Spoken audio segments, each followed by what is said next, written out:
con más de 5 funciones, con 10 veces más individuos o microorganismos que células que conforman nuestro cuerpo, y tan poco mencionado que se considera tan poco, entonces, y se le atiende tan poco. Estamos hablando de la microbiota, y en este video de hoy te hablo acerca de la microbiota. Bienvenida y bienvenido a otro capítulo, a otro episodio. ¿Y por qué es tan importante la microbiota? Antes, ¿de qué se trata la microbiota? ¿Qué es la microbiota? ¿De qué estamos hablando? La microbiota son el conjunto de microorganismos que van a habitar nuestro cuerpo. Van a ser una variedad de bacterias, virus, hongos, parásitos, aunque principalmente bacterias, las que van a estar poblando diferentes zonas del cuerpo.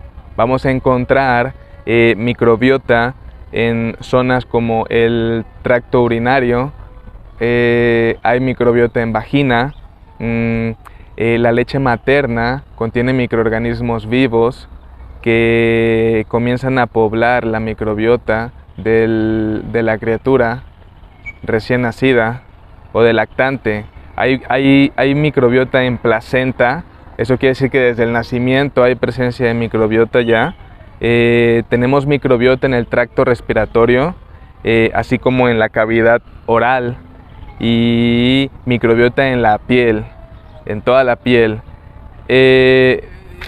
Aunque en la que nos vamos a enfatizar en este video es acerca de la microbiota intestinal, la microbiota digestiva. Entonces, como acabamos de ver, también tenemos microbiota a nivel de cavidad oral. Pues bueno, vamos a tener microbiota en todo el tubo digestivo, desde la boca, el esófago. Va a haber muy poca microbiota o nula en el estómago por su ambiente ácido, y también vamos a encontrar microbiota en el intestino delgado. Aunque la microbiota que más interesa, porque es la que más aporta, porque es la que más predomina en las funciones que ejerce, las que más funciones ejerce, es la microbiota del colon, del intestino grueso. Entonces, esta microbiota, que no confundir microbiota con microbioma, porque microbioma estamos hablando de los genes que conforman todos estos microorganismos, y microbiota se refiere entonces a los microorganismos.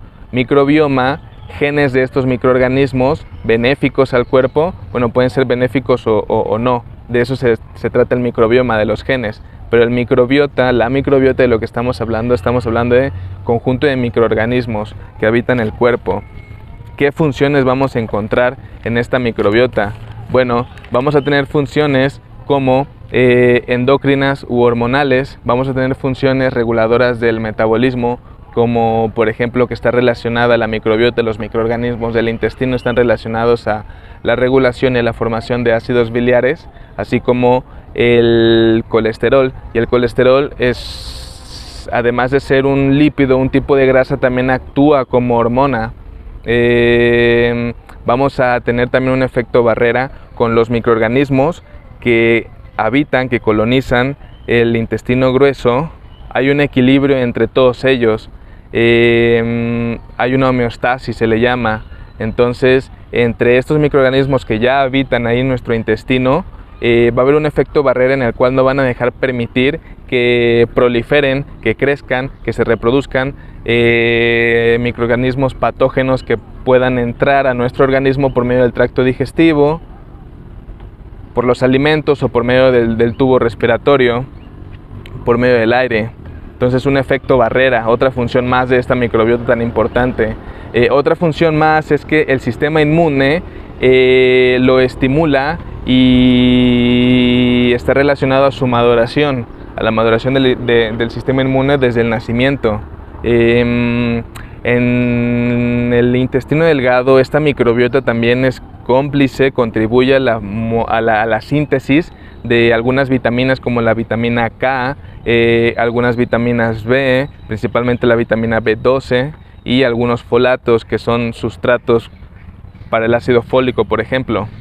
La microbiota se va a ver relacionada a la modificación de la densidad ósea, de la densidad de los huesos y se va a ver relacionado también a señalización neurológica. Esto quiere decir relacionado a neurotransmisores, y es que la microbiota se va a ver relacionada muy fuertemente al estado de ánimo, pues en la microbiota del intestino grueso, del colon, es responsable y encargada de producir alrededor del 90% de la serotonina, la cual la serotonina es un neurotransmisor que se dirige al cerebro, se produce en el intestino delgado, qué locura, ¿verdad?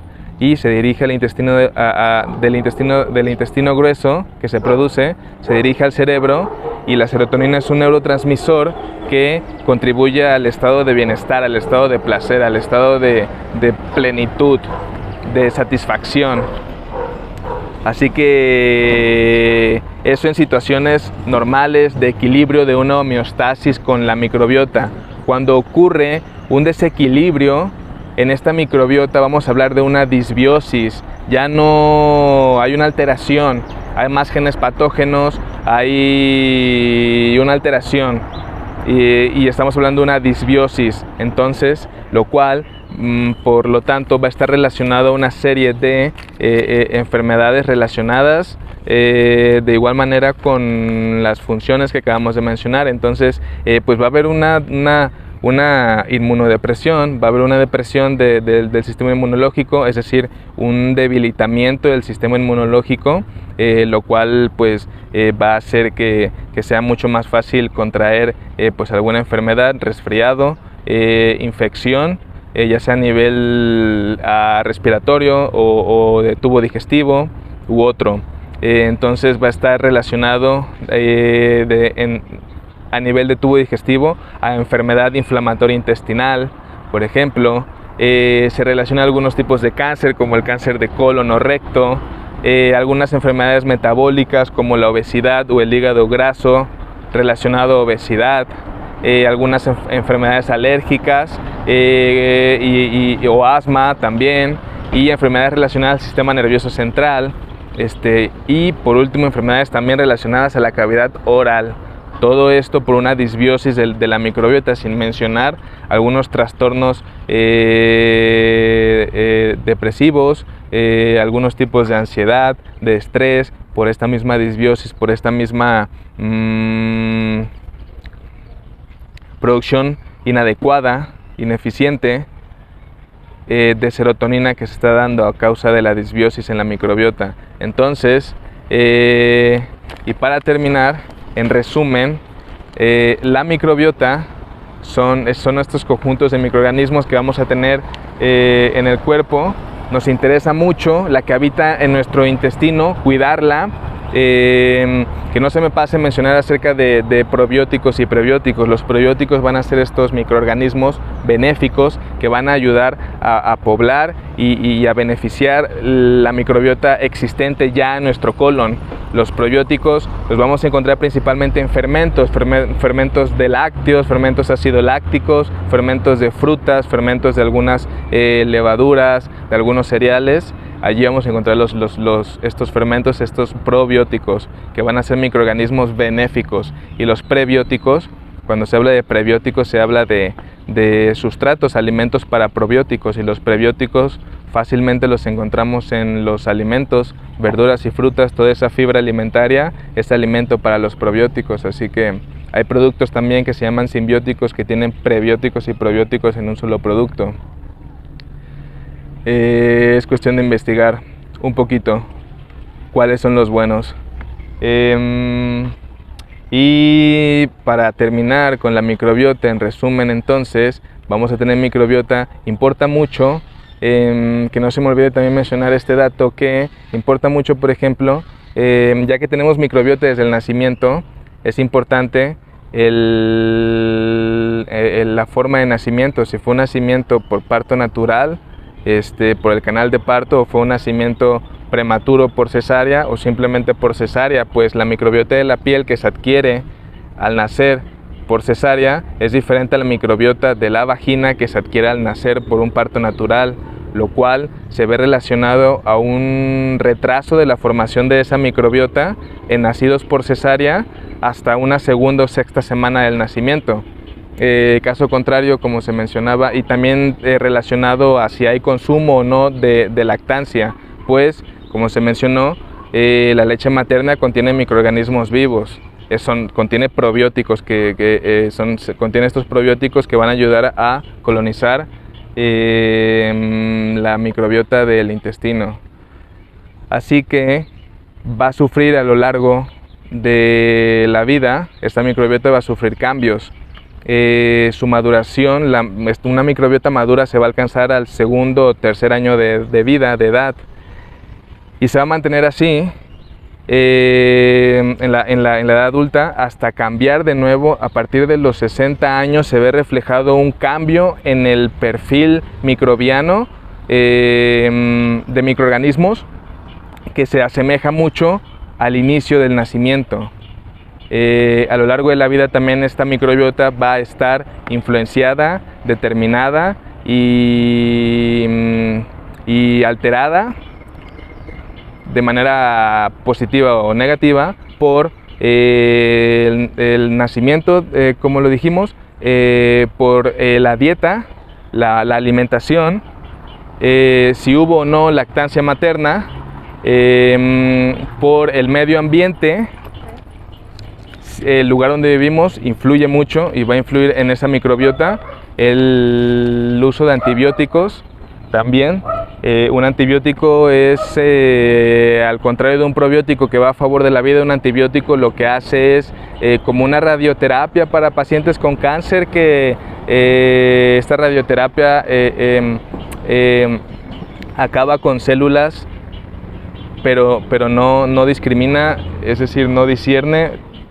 Mata células en general, y en el proceso de matar células cancerígenas también mata células sanas. Lo mismo pasa con los antibióticos. En el momento y en el proceso de atacar a los microorganismos patógenos, también ataca a los benéficos.